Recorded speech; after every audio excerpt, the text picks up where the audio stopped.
ভাগৱতৰ ইমান এখন বিশাল গ্ৰন্থ, এই বিশাল গ্ৰন্থখনৰ প্ৰতিটো পৃষ্ঠাই পৃষ্ঠাই কি কথা আছে, এই কথা আমি নিশ্চিতভাৱে পুংখানুপুংখভাৱে আমি ইয়াক ব্যাখ্যা কৰিবলৈ গ'লে বছৰ বছৰ লাগিব।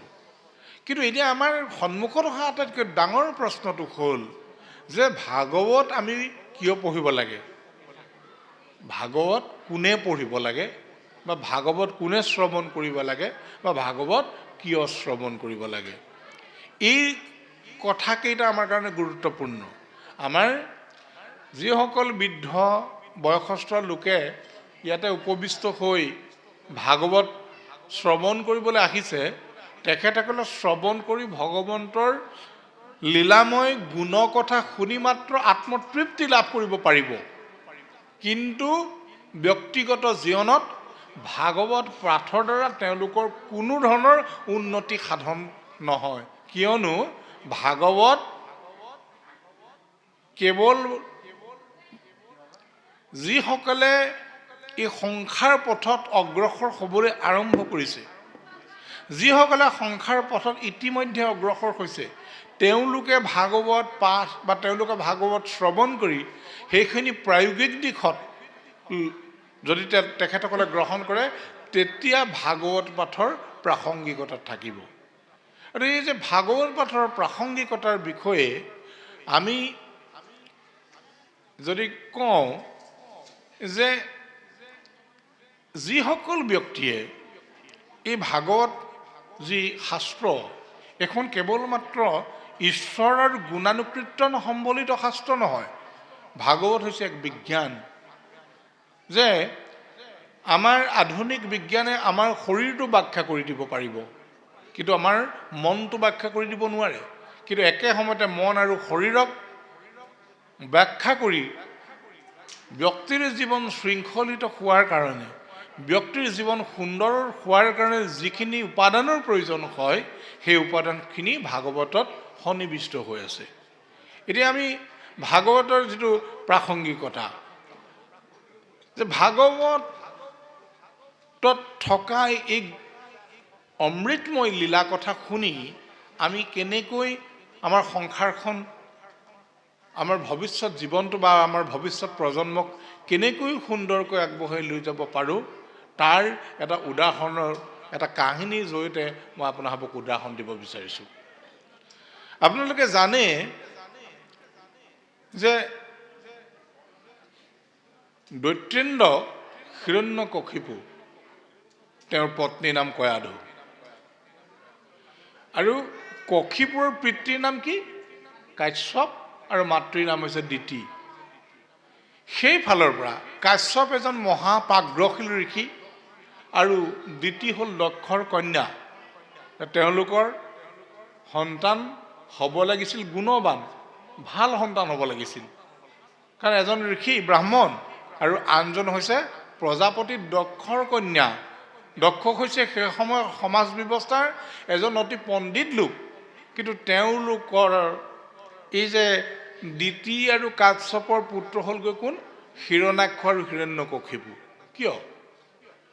কাৰণ আমি জানো যে সায়ংকালে দিতি কাশ্যপ মিলনান্তি, অৰ্থাৎ সন্ধ্যাকালে কাশ্যপ আৰু দিতিৰ মিলন ঘটিছিল, আৰু তাৰ মিলনৰ ফলস্বৰূপে সেই অসৎ সময়ত জন্ম হোৱা সন্তানে অসৎ চৰিত্ৰ গঠন হৈছিল।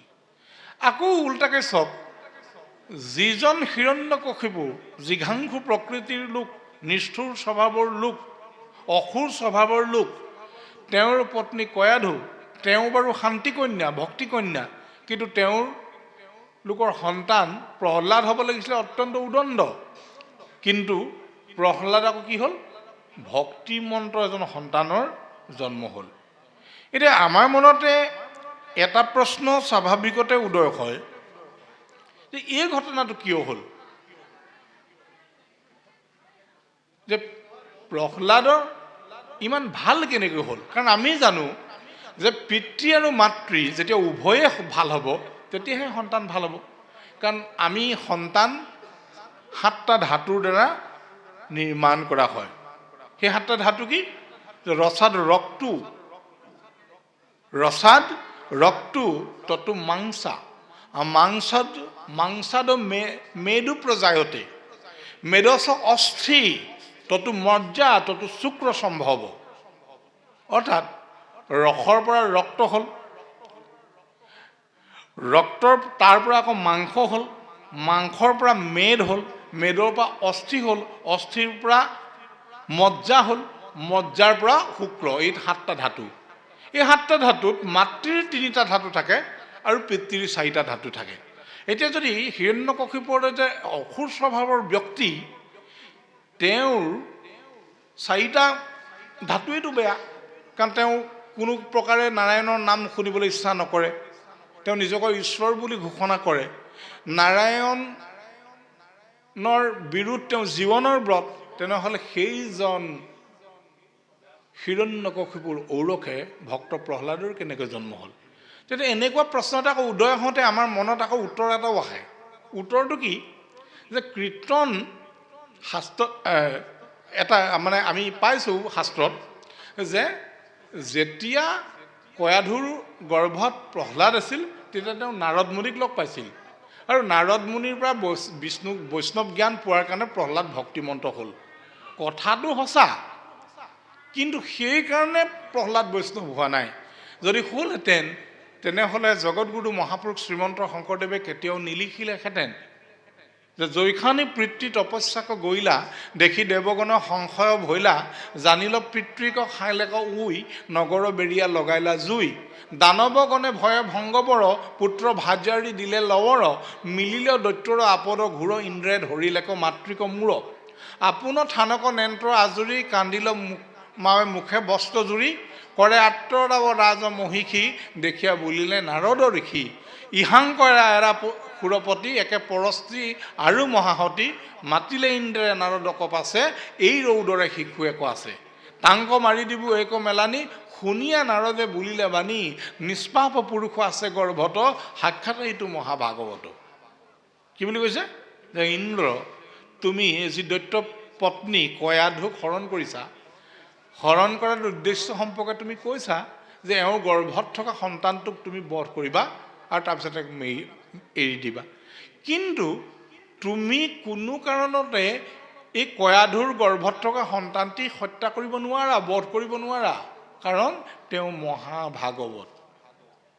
তাৰমানে নাৰদে লগ পোৱাৰ আগতেই কয়াধুৰ গৰ্ভত মহাভাগৱতৰ জন্ম হ'ল। সেই মহাভাগৱত কেনেকৈ জন্ম হ'ব? যদি 4টা ধাতু সম্বলিত পিতৃজনেই যদি জিঘাংকু প্ৰকৃতিৰ হয়, অসুৰ স্বভাৱৰ হয়, আচলতে কথাটো সেয়া নহয়। তাৰ কাৰণে কথা আমি অকণমান পিছলৈ যাবগৈ লাগিব। যেতিয়া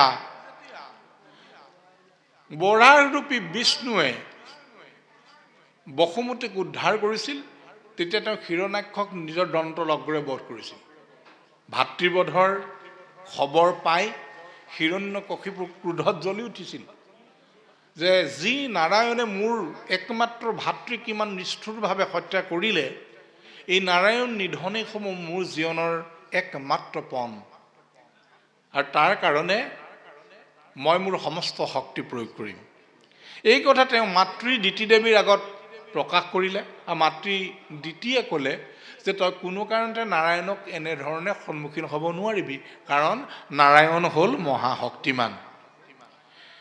গতিকে তই হিমগিৰি পৰ্বতলৈ যা, তাতে গৈ তই ব্ৰহ্মাদেৱক আৰাধনা কৰ, আৰু ব্ৰহ্মাদেৱে তোক যেতিয়া মনোমত বৰ দিব, তেতিয়াই তই নাৰায়ণৰ সন্মুখীন হ'ব পাৰিবি।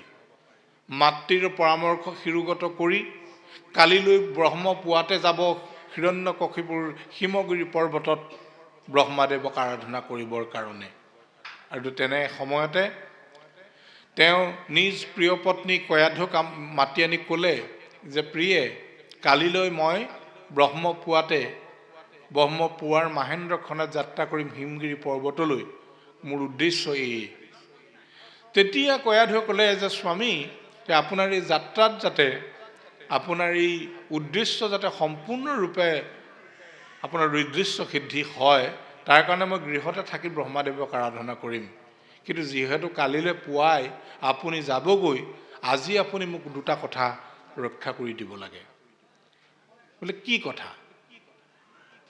তে প্ৰথম কথা যে আজি এই মুহূৰ্তৰ পৰা কালিলৈ বিদায়ৰ মুহূৰ্তলৈকে আপুনি মোক কোনো কাৰণতে অকলশৰে এৰিব নোৱাৰিব। আৰু দ্বিতীয়তে এই মুহূৰ্তৰ পৰা কালিলৈ বিদায়ৰ মুহূৰ্তলৈকে আপুনি মোৰ কোনো কথাতেই ক্ৰোধ কৰিব নোৱাৰিব। তেতিয়া হিৰণ্যকশিপুৱে মনতে ভাবিলে যে ইমান দিনৰ কাৰণে মই যামগৈ, মই কেতিয়া আহোঁ তাৰো কোনো নিশ্চয়তা নাই। সেইকাৰণে তেওঁ কয়াধুক সুধিছেও যে কয়াধু, মোৰ যদি আহোঁতে পলম হৈ যায় তুমি মোৰ কাৰণে ৰবানে? বোলে মই আপোনাৰ কাৰণে অপেক্ষা কৰিম।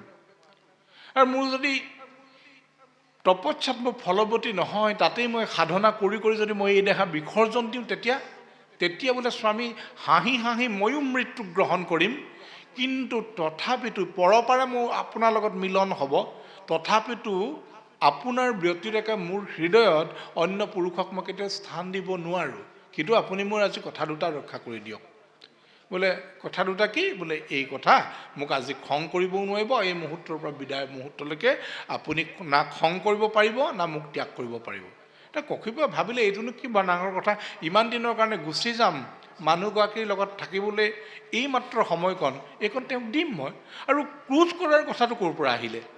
কাৰণ কাইলৈ যামেই যেতিয়া আজি কিবা নক'বলগীয়া কথাও যদি মানুহগৰাকীয়ে কয় সেইখিনি শুনি ল'ম। আৰু তেওঁ তেনেতে ভাবিলে, ক'লে বোলে হ'ব, বোলে স্বামী এনেধৰণে নহ'ব, আপুনি সত্যত আবদ্ধ হ'ব লাগিব। তেওঁ ভাবিলে এইটো কি কথাটো সত্যত আবদ্ধ হ'বলৈ? তেওঁ গতিকে হয়ত তিনি হয়ত খাই দিলে। দিনৰ দিনটো কাম বন সামৰিলে কয়াধুৱে। কাম সামৰি অপৰাহ্ন বেলা অৰ্থাৎ আবেলি বেলিকা নিজৰ স্বামীক ক'লে, বোলে বৌলকচোন স্বামী, মই আমাৰ ৰাজ উপবনখন, ৰাজ উদ্যানখন মই কেনেকৈ সজাইছোঁ আপুনি বৌলকচোন এবাৰ চাবলৈ। আপোনাক মই সদায়ে লগ ধৰি থাকোঁ, আপুনি ৰাজকাৰ্যৰ ব্যস্ততাক দোহাই দি কেতিয়াও মোৰ হাতেৰে নিৰ্মিত হোৱা এই সুন্দৰ উদ্যানখন দেখা নাই। আজি বৌলকচোন যাওঁ।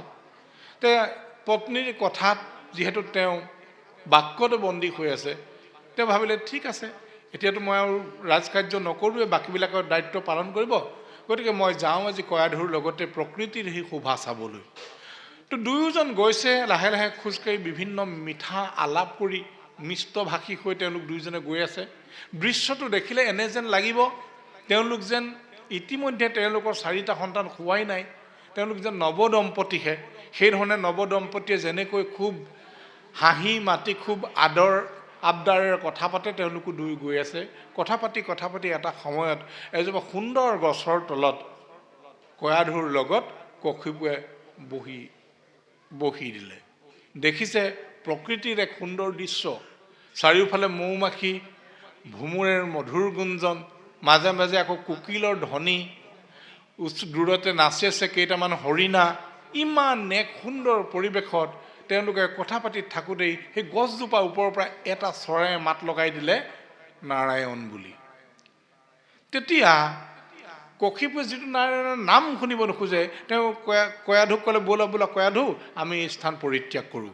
কয়াধুৱে বুজিলে যে নাৰায়ণৰ নামটো শুনি স্বামীৰ উত্তেজিত হৈছে। বোলে ৰ'ব বহক, এইমাত্ৰ যে চৰাইটোৱে এটা শব্দ ক'লে, সেই শব্দটো কি বুলি ক'লে আপুনি মোক কওকচোন।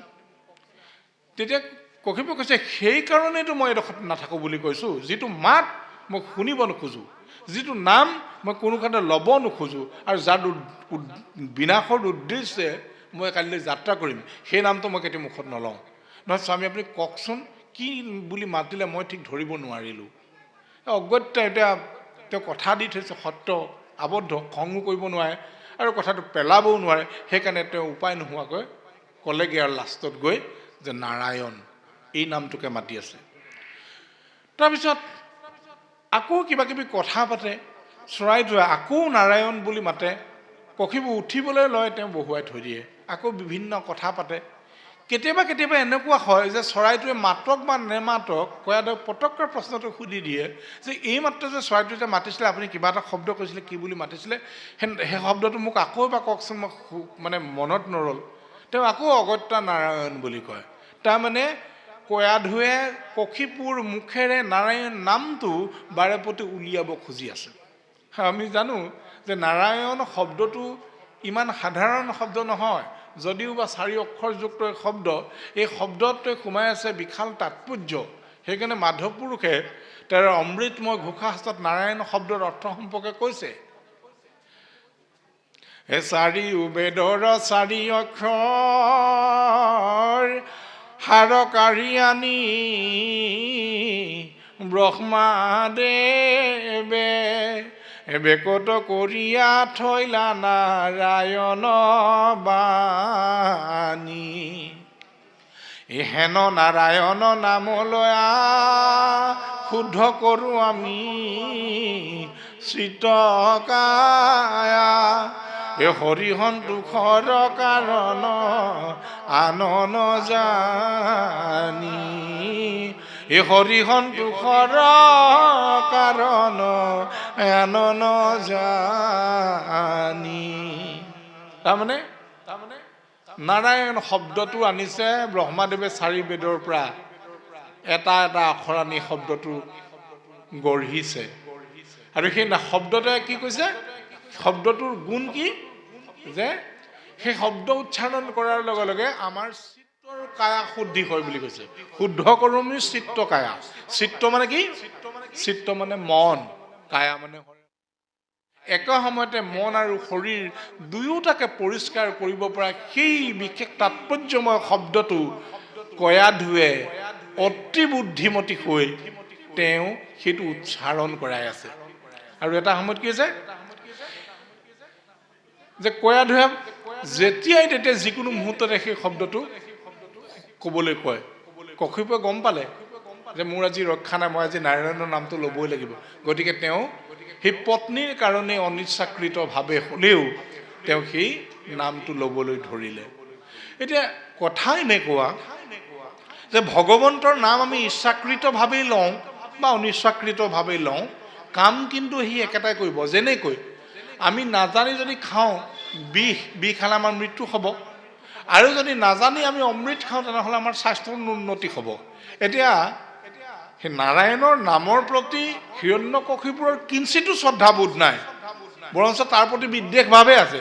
কিন্তু তেওঁ যিহেতু পত্নীৰ আবদাৰত অনিচ্ছাকৃতভাৱেও হ'লেও লৈছে, তাৰ ফলত কি হৈছে, তেওঁ চিত্ত আৰু কায়া অৰ্থাৎ মন আৰু শৰীৰৰ উন্নতি সাধিত হৈছে। আৰু মন আৰু শৰীৰ উন্নতি সাধন হোৱাৰ পিছত তেওঁ কি হৈছে যে ভগৱন্তৰ নাৰায়ণৰ নামৰ ইমানেই মহিমা যে নিজ মুখে উচ্চাৰণ কৰা শব্দ যেতিয়া নিজ কৰ্ণই হিয়াত প্ৰৱেশ কৰিব, তেতিয়া আমাৰ কেনেকুৱা হ'ব? মাধৱদেৱে তাকো লিখিছে ঘোষাত, কৰ্ণপথে ভকতৰ হিয়াত প্ৰৱেশী হৰি দুৰ্বাসনা হৰে সমস্তৰ। জলৰাজত কমল যেহেন হৰত কালে স্বভাৱতে নিৰ্মল কৰয়। কৰ্ণপথে ভকতৰ হিয়াত প্ৰৱেশী হৰি দুৰ্বাসনা হৰে সমস্তৰ। আমাৰ এই জগতৰ আটাইতকৈ যি অনৰ্থৰ মূল হৈছে আমাৰ গাত থকা দুৰ্বাসনাবোৰ। সেই দুৰ্বাসনাবোৰ কি হয়? ভগৱন্তৰ নাম উচ্চাৰণ কৰিলে সি শুদ্ধ হৈ যায়, সেইবোৰ নাইকিয়া হৈ যায়। যেনেকৈ যে শৰৎকালত নৈ বিল জান জুৰিত পানীবোৰ নিৰ্মল হৈ যায়। এতিয়া সেই নৈ বিল জান জুৰিত কোনেও গৈ ব্লিচিং পাউডাৰ বা অন্যান্য কিবা কেমিকেলছ নিদিয়েগৈ যাৰ কাৰণে পানীবোৰ ভাল হৈ যাব।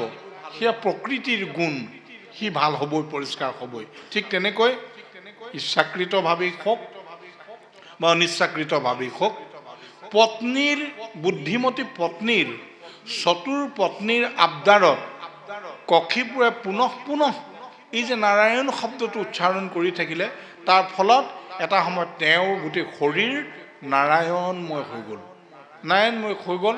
আৰু সেইদিনাই এক শুভক্ষণত প্ৰহ্লাদৰ জন্ম, অৰ্থাৎ মাতৃৰ গৰ্ভত প্ৰহ্লাদৰ বীজ ৰোপিত হৈছে। এই যে শব্দটো মই জন্ম বুলি ব্যৱহাৰ কৰিছোঁ, তাৰ তাৎপৰ্যটো এনেধৰণৰ যে আমি যদি কওঁ যে যজ্ঞয়ন গোহাঁইদেৱৰ ল'ৰা এটা জন্ম হ'ল আজি, আচলতে সেয়া জন্ম নাই হোৱা, সেয়া তেওঁ ভূমিষ্ঠ হৈছে। জন্ম কোনদিনা হৈছে?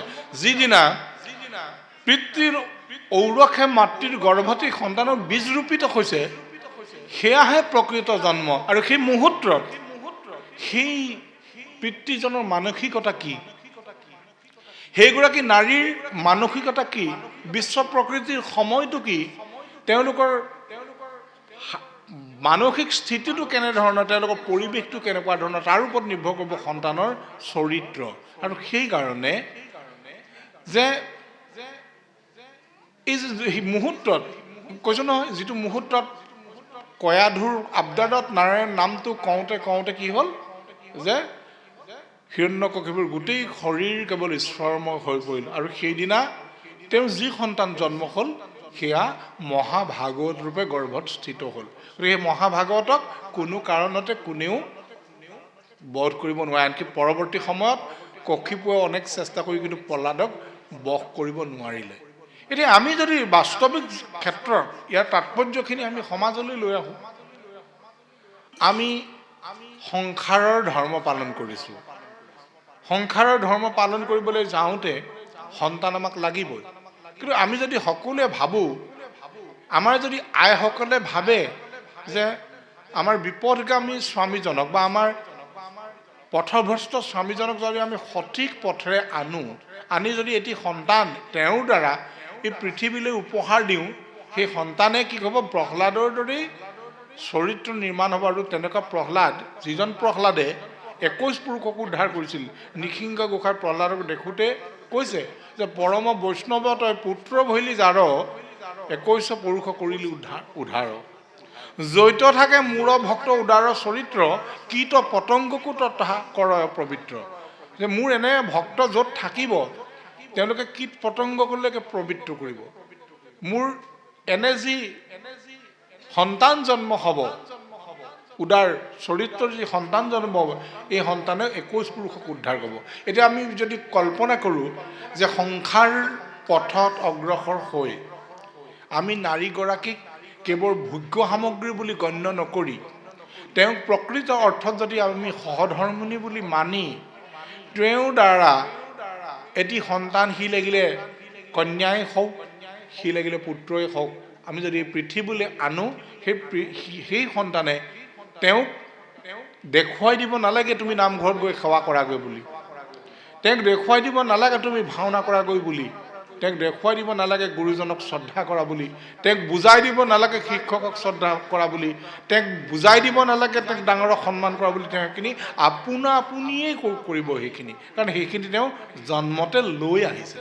আৰু এইখিনি সন্তান সংস্কাৰ আমাক কোনখিনি সন্তানৰ কাৰণে প্ৰয়োজন হ'ব? আমাক ভাল সংস্কাৰৰ প্ৰয়োজন হ'ব সেইসকল সন্তানৰ কাৰণে যিসকলক আমি কোনো পূৰ্ব পৰিকল্পনা নোহোৱাকৈ আমি পৃথিৱীলৈ আমন্ত্ৰণ কৰিছোঁ। এইটো নাভাবিব যে আমিতো এতিয়া আমাৰতো ল'ৰা ছোৱালী হ'লেই, এতিয়া এইবোৰ কথা জানিতো আমাৰ লাভ নাই, গতিকে আমাৰ ল'ৰা এনেকুৱাই হ'ব, সেইবুলি হাত সাৱটি বহি নাথাকিব। আপোনালোকৰ এই কথা নজনাকৈও যদি সন্তান জন্ম হৈছে, সেই সন্তানো ভাল হ'ব। কেনেকৈ ভাল হ'ব তাৰ উপায় ভাগৱততে আছে। তাৰমানে ভগৱন্ত কৃষ্ণই কৈছে যে মোৰ বৈকুণ্ঠৰ পুনৰ্গমনৰ পাছত, অৰ্থাৎ মোৰ কায়িক অৱস্থিতি এই পৃথিৱীত নথকাৰ পাছত মই ক'ত থাকিম? মই মহাভাগৱতত প্ৰৱেশ কৰিম। সেই মহাভাগৱতত কোনোবাই যদি শ্ৰৱণ কৰে, কোনোবাই যদি পাঠ কৰে, আৰু কোনোবাই যদি অতি ভক্তিভাৱেও সেই ভাগৱতৰ প্ৰতি অশেষ শ্ৰদ্ধা ভক্তি ৰাখে, তেওঁলোকৰো কল্যাণ সাধিত হ'ব। গতিকে সেই সন্তান, যি সন্তানক আমি পৰিকল্পিতভাৱে পৃথিৱীলৈ নানিলেও আমি তেওঁলোকক এই পৃথিৱীখনক এই সংস্কাৰমুখী পথটোলৈ যদি লৈ আহোঁ, যে বলচোন গাঁৱত ভাগৱত পাঠ হৈছে অকণমান শ্ৰৱণ কৰিবি, বলচোন যে ভাগৱত হৈছে পাৰ যদি 2 লাইন তয়ো পঢ়িবি, তেনেকৈ যদি আমি ঘৰখনৰ পৰা আৰম্ভ কৰি ঘৰখনত আমি যিখিনি কৰ্ম কৰিব লাগে। আজি আমি আমাৰ গাঁৱৰ ঘৰ বুলি ক'লে কেনেকুৱাখন আমি আগতে আমি পাইছিলোঁ, দেখিছিলোঁ, আমি কল্পনা কৰিছিলোঁ। আমাৰ আগৰ গাঁৱৰ ঘৰখন কেনেকুৱা আছিলে? সন্ধ্যা হোৱাৰ লগে লগে আমি প্ৰাৰ্থনাৰ ধ্বনিৰে আমাৰ গাঁওবোৰ গুঞ্জৰিত হৈছিল। প্ৰতি গৃহে গৃহে সন্ধ্যাবেলা প্ৰাৰ্থনা আমাৰ আছিল। কিন্তু এতিয়া আমাৰ গাঁওবিলাকত, আপোনালোকৰ গাঁৱত কি হৈছে মই নাজানো, আমাৰ গাঁওবিলাকতো এই সংখ্যাটো কমি কমি আহিছে। যদি আমি ঘৰখনতেই যদি সংস্কাৰৰ পথটো আমি তেওঁলোকক দিওঁ, যে তুমি যিমানেই বাহিৰত নথকা কিয় সন্ধ্যাৰ আগে আগে ঘৰ সোমাব লাগিব, প্ৰাৰ্থনা কৰিব লাগিব। সেইটো যে আমি সৰু কালৰ পৰা যেতিয়া গঢ়ি তুলিম, সি যিমানেই বাহিৰলৈ নাযাওক কিয়, যিহেতু তাৰ সৰুতে গঢ় লোৱা সি স্বভাৱ, সি চৰিত্ৰটো সলনি কৰিব নোৱাৰে।